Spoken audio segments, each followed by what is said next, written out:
നമ്മളുടെ ജീവിതത്തിൽ നമ്മൾ കൂടുതൽ ഭയക്കേണ്ടത് ഖബറിനെയാണ്.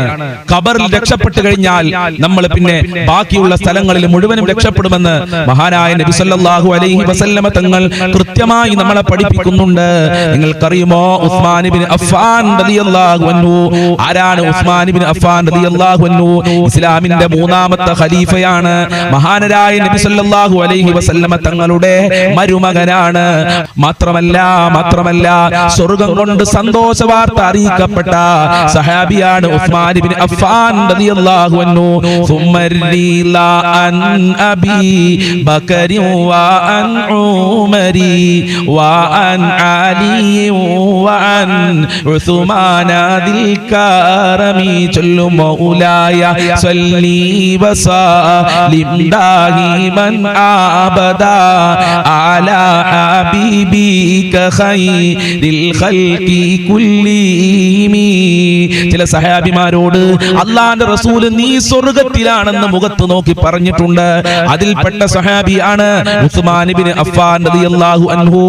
ആ ഉസ്മാൻ റളിയല്ലാഹു അൻഹു ഖബറിനെ കണ്ടാൽ കൊച്ചു കുട്ടികൾ കരയുന്നത് പോലെ പൊട്ടി പൊട്ടി കരയാറുണ്ട്. മഹാനരായ ഉസ്മാൻ റളിയല്ലാഹു അൻഹു നരകത്തിനെ കുറിച്ച് പറയുമ്പോ ഈ രൂപത്തിൽ കരയാറില്ല. മഹ്ശറയെ കുറിച്ച് പറയുമ്പോ ഈ രൂപത്തിൽ കരയാറില്ല. ഉസ്മാൻ റളിയല്ലാഹു അൻഹുവിനോട് ചോദിക്കുകയാണ്, നിങ്ങൾ ഖബർ കാണുമ്പോൾ ഇങ്ങനെ പൊട്ടിക്കരയാനുള്ള കാരണം എന്താ? അവിടുന്ന് ഉസ്മാൻ റളിയല്ലാഹു അൻഹു പറയുകയാണ്, അൽ ഖബറു അവ്വലു മൻസിലിൻ മിൻ മനാസിലിൽ ആഖിറ. ഒരാൾ മരിച്ചു കഴിഞ്ഞാൽ അവരെ ആദ്യമായി കൊണ്ടുപോയി വെക്കുന്നത് ഖബറിലാണ്. ഒരാൾ ഖബറിൽ വിജയിച്ചു കഴിഞ്ഞാൽ ബാക്കിയുള്ള സ്ഥലങ്ങളിൽ മുഴുവനും രക്ഷപ്പെടുമോ? മഹ്ശറയിൽ രക്ഷപ്പെടുകയാണ്, വിചാരണ സമയത്ത് രക്ഷപ്പെടുകയാണ്, സിറാത്ത് പാലത്തിൽ പോലും രക്ഷപ്പെടാൻ കഴിയുമെന്നുള്ളതാണ്. എന്നാൽ ഒരാൾ ഖബറിൽ പരാജയപ്പെട്ടാൽ ബാക്കിയുള്ള സ്ഥലങ്ങളിൽ മുഴുവനും അവൻ പരാജയപ്പെടുകയാ, അവനിക്ക് രക്ഷപ്പെടാൻ കഴിയുകയില്ല. ആ ഖബർ 5 നേരമായി നമ്മളോട് വിളിച്ചു പറയുന്നുണ്ട്, അനബൈത്തുൽ വഹദ, ഞാൻ ഏകാന്തതയുടെ വീടാണ്. എന്റെ ഉള്ളിലേക്ക് നിങ്ങൾ കടന്നു വരുമ്പോൾ നീ കൂട്ടിനായി സൽക്രമങ്ങൾ ചെയ്യണം, പരിശുദ്ധ ഖുർആൻ പാരായണം ചെയ്യണം, സുന്നത്ത് നിസ്കാരങ്ങൾ അധികരിപ്പിക്കണം, തഹജ്ജുദ് നിസ്കരിക്കണം. അല്ലാത്ത പക്ഷം ഖബറിന്റെ ഉള്ളിൽ വന്നാൽ നീ ഒറ്റക്കായി പോവുകയാ. കൂട്ടിന് നിന്റെ കൂട്ടുകാരില്ല, നിന്റെ കുടുംബക്കാരില്ല, നിന്റെ ഭാര്യയില്ല, നിന്റെ ഭർത്താവില്ല, നിന്റെ അയൽവാസികളില്ല, മാതാപിതാക്കളില്ല. അനബൈത്തുൽ വഹദ, ഞാൻ ഏകാന്തതയുടെ വീടാണ്. അനബൈത്തുൽ ഉൽമ, ഞാൻ ഇരുട്ടിന്റെ വീടാണ്. ഏറ്റവും വലിയ ഇരുട്ട് അത് ഖബറിലാണ്. അവിടെ ബൾബുകളില്ല, അവരെ കറണ്ട് സൗകര്യമില്ല. ആ ഖബറിൽ ഇരുട്ട് പ്രകാശമാകാൻ മഹാനായ നബിതങ്ങൾ നമ്മൾക്ക് പഠിപ്പിച്ചു തന്നത് പരിശുദ്ധ ഖുർആൻ പാരായണം ചെയ്യലാണ്. ഒരാൾ സൂറത്തുൽ മുൽക്ക് പാരായണം ചെയ്തു കഴിഞ്ഞാൽ അവനിക്ക് ഖബറിൽ വെളിച്ചമാണ്, ഖബറിൽ രക്ഷയാണെന്ന് മുത്തുനബി നമ്മളെ പഠിപ്പിക്കുന്നുണ്ട്. വീണ്ടും ഖബർ നമ്മളോട് പറയുന്നുണ്ട്, അനബൈത്തുൽ മുസാഅല, ഞാൻ ചോദ്യം ചെയ്യപ്പെടുന്ന വീടാണ്. നമ്മളെ ഖബറിൽ കൊണ്ടുപോയി വെച്ചാൽ മുൻകർ നകീർ എന്ന് പറയുന്ന 2 മലക്കുകൾ വന്നുകൊണ്ട് നമ്മളോട് ചോദ്യം ചെയ്യപ്പെടും. നിന്റെ റബ്ബാരാണ്? മൻ റബ്ബുക, നിന്റെ റബ്ബാരാണ്? വമൻ നബിയുക, നിന്റെ നബിയാരാണ്? നിന്റെ ഇമാമാരാണ്? വമാ ഖിബ്ലതുക, നിന്റെ ഖിബ്ലയേതാണ്? ഇങ്ങനെ ഓരോ ചോദ്യങ്ങൾ ചോദിക്കുമ്പോ അതിന് കൃത്യമായി മറുപടി പറയണമെങ്കിൽ ഈ ദുനിയാവിൽ നമ്മൾ അധ്വാനിക്കേണ്ടതുണ്ട്, ആത്മീയമായ പുരോഗമനം കൈവരിക്കേണ്ടതുണ്ട്. വമൻ റബ്ബുക, നിന്റെ റബ്ബാരാണെന്ന് മുൻകർ നകീർ എന്ന് പറയുന്ന മലക്കുകൾ ചോദിക്കുന്ന സമയത്ത് എന്റെ റബ്ബ് അല്ലാഹയാണെന്ന് പറയണമെങ്കിൽ ഈ ദുനിയാവിൽ അല്ലാഹുമായി നമ്മൾക്ക് ബന്ധം വേണ്ടേ? ലാ ഇലാഹ ഇല്ലല്ലാഹ് ചൊല്ലണ്ടേ? 5 വക്ത് കൃത്യമായി നിസ്കരിക്കണ്ടേ? അല്ലാഹുവിന്റെ മുമ്പിൽ സുജൂദ് ചെയ്യണ്ടേ? ഇങ്ങനത്തെ ആളുകൾക്ക് എന്റെ റബ്ബ് അല്ലാഹയാണെന്ന് പറയാൻ കഴിയുമെന്ന് മഹാന്മാര് നമ്മളെ പഠിപ്പിക്കുന്നുണ്ട്.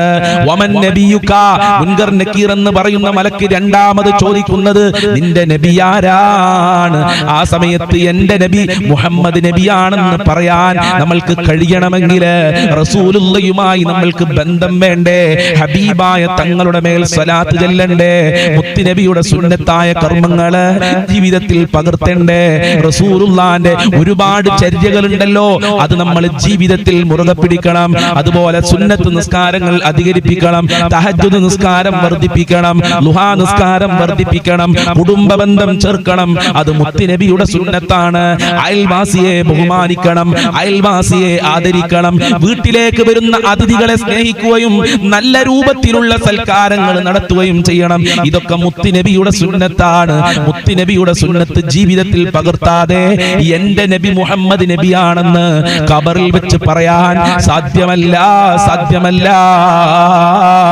അതുപോലെ തന്നെ വമാ കിബിലതുക, നിന്റെ കിബില ഏതാണെന്ന് ചോദിക്കുമ്പോ എന്റെ കിബില കഅബയാണെന്ന് പറയണമെങ്കിൽ നിസ്കരിക്കണ്ടേ പ്രിയമുള്ളവരെ?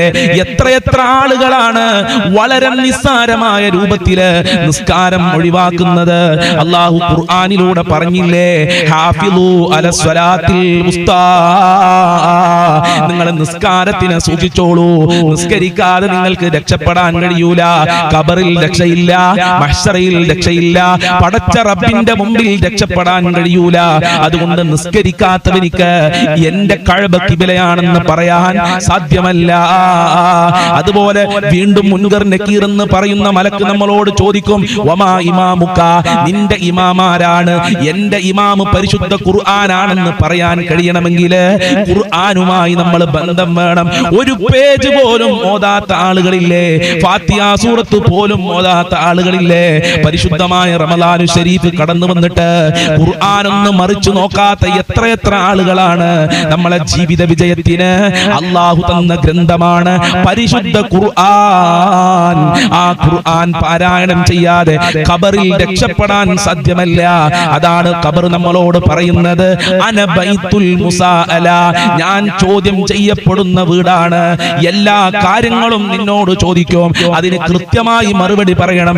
അല്ലാത്ത പക്ഷം നീ പരാജയപ്പെട്ടു പോവുകയാണ്. അല്ലാഹു കാക്കട്ടെ. അതുപോലെ ഖബർ നമ്മളോട് വിളിച്ചു പറയുന്നുണ്ട്, അന ബൈത്തുൽ ഉൽമ, ഞാൻ ഇരുട്ടിന്റെ വീടാണ്. ആ ഇരുട്ടിന്റെ വീട് പ്രകാശിപ്പിക്കണമെങ്കിൽ ഖുർആനുമായി ബന്ധപ്പെട്ടോ, സൂറത്തുൽ മുൽക്ക് പാരായണം ചെയ്തോ. അല്ലാഹു തൗഫീഖ് നൽകട്ടെ. മഹാനരായ തഅബ ഉസ്താദ് ഖബറിനെ കുറിച്ച് നമ്മളെ പഠിപ്പിക്കുന്നുണ്ടല്ലോ. ഖബറെന്നു കേട്ടാൽ തൽക്ഷണം ഞെട്ടേണ്ടതാ, കണ്ടാലുടൻ വാ വിട്ട് നീ കരയേണ്ടതാ, മേടക്ക് പകരം മാളമാ സുബ്ഹാനാ, റബ്ബി അതിൽ കിടക്കേണ്ടതാ നസ്മാനാ, സമ്പാദ്യ മുതലിൽ നിന്ന് മൂന്നക്ഫാനാ, ചിതലും പുഴുക്കലും താവളം പെരുത്തുണ്ടതിൽ, സന്തോഷമാണവകൾക്ക് നീ ചെല്ലുന്നതിൽ. ഇതാണ് ഖബറിന്റെ അവസ്ഥ. അതിഭയാനകരമാണ്, അതിഭയാനകരമാണ്. അതുകൊണ്ട് ഖബറിൽ രക്ഷപ്പെടാൻ ജീവിതകാലത്ത് എന്തെല്ലാം സൽക്രമങ്ങൾ ചെയ്യാൻ കഴിയുമോ ആ സൽക്രമങ്ങളൊക്കെ ജീവിതത്തിൽ പതിവാക്കുക. അല്ലാഹു രക്ഷ നൽകട്ടെ. ഖബറാളികൾക്ക് റാഹത്ത് നൽകണേ അല്ലാഹ്.